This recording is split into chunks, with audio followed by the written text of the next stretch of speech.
Hello everyone, welcome back to my YouTube channel. This is Leihua and I'm Senior Data Scientist at Walmart. In today's video, I want to answer the question, who can become data scientists? If you do, what are the requirements? And most importantly, what are not the requirements? Okay, let's get started. First off, I want to show you the juicy part. In the Bay Area, the median pay for a data scientist is about 220K. With more years of experience and higher seniority, the pay can even go higher.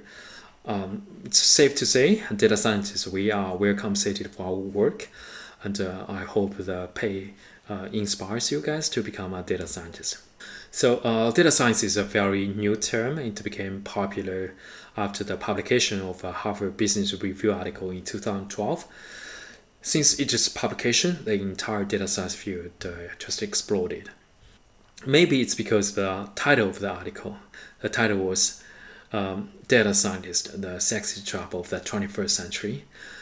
In the last decade, everything became big data, and we have the right infrastructure to capture billions of data points on a daily basis. And also, we have the right computing power to generate insights from the data. This is when data scientists come into the play. Also, a lot of folks have concerns about the arrival of artificial intelligence, and you guys are wondering if AI will replace data scientists or not. So from the current trend, it's very unlikely AI will replace data scientists. And also, I can assure you that the job market is not saturated by any means, and AI or other types of tools, they will not replace data scientists. They will replace some skills performed by data scientists, but it's going to be very difficult for AI or other tools to replace human beings. This is because we have different types of learning path that cannot be acquired by machine. For example, we can learn from our mistake. Even it just happened once, we can learn from it and never make the same mistake again. But machines, we have to train machines using millions of such mistakes in order to teach machine do not make this type of mistake in the future. So this is a fundamentally different learning types, and it's going to be very difficult for machines, including AI, to catch up. Rest assured, the job market will recover eventually, and AI will not replace our job. So here, let's move on to answer some common concerns raised by a lot of folks. The first one, I didn't study CS, stats, or other engineering majors. Can I still become a data scientist? The answer is yes, you can. No matter which major you study in universities, whether it is stats, CS, or other STEM majors, or you come from social science background, political science, econ, or you from liberal arts majors, music, history, English. All types of majors, they can become extremely valuable, in terms of for your data science skill sets, and you can learn any new skills in addition to your liberal arts, social science background, and become very unique in terms of the skill sets that you offer. Do not treat your majors as your disadvantage. Treat them as your advantage.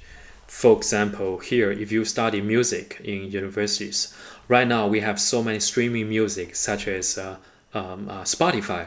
If you major in music and you understand big data, how data aggregates and process data, you will be a very unique data scientist for companies like Spotify or other streaming companies.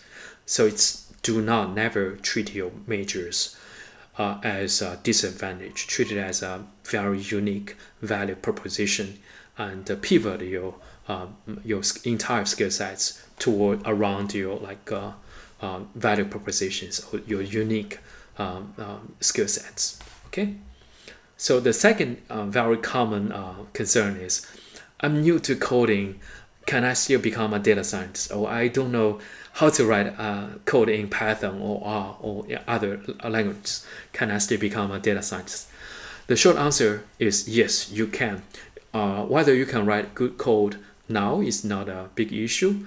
I couldn't write a simple for loop when I started. It's a true story. So it was an interview, and I was asked to iterate through the entire list and add up the elements in a list. So it's a very, very easy question, but I couldn't answer it. So, but it doesn't matter, right? Look at me now, a few years later. I can write the big data job, and I can process like millions, even billions of data, and it's not a big issue. If you want to, for you to become a data scientist, we can always learn, right? We can always pick up new skills. The third common concern is, I don't have the domain knowledge. Can I still become a data scientist? The short answer is yes, but I want to clarify before we explain why it is not a concern. I think a lot of folks, they understand data scientists, we leverage the right statistical tools to answer business questions. And in order to answer business questions, you need domain knowledge. Let's say if I want to solve a supply chain problem for e-commerce, I do have to have the domain knowledge about supply chain and e-commerce. Otherwise, it's impossible to answer the question. Because we can always build up our domain knowledge quickly. And here I'm sharing two learning tricks that I personally use. The first one is self-study. You can always learn anything you want by reading and watching YouTube videos. So here, one thing I particularly enjoy is read engineering blog posts from other top tech companies. The second learning trick is I can always network with industry insiders, ask them for their daily routines, the most difficult part of their job, and how they approach these different questions. So I can learn from their mistakes and and also pick up their brains for my problems.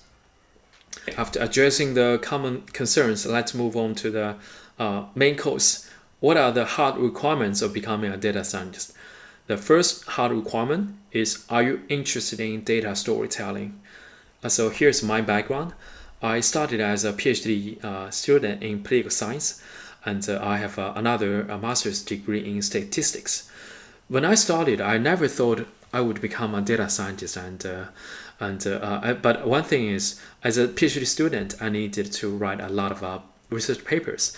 I found the best part of writing research paper is the data analysis part, because I can use the most cutting-edge causal inference methods or the statistical methods to understand how human beings behave or how institutions behave.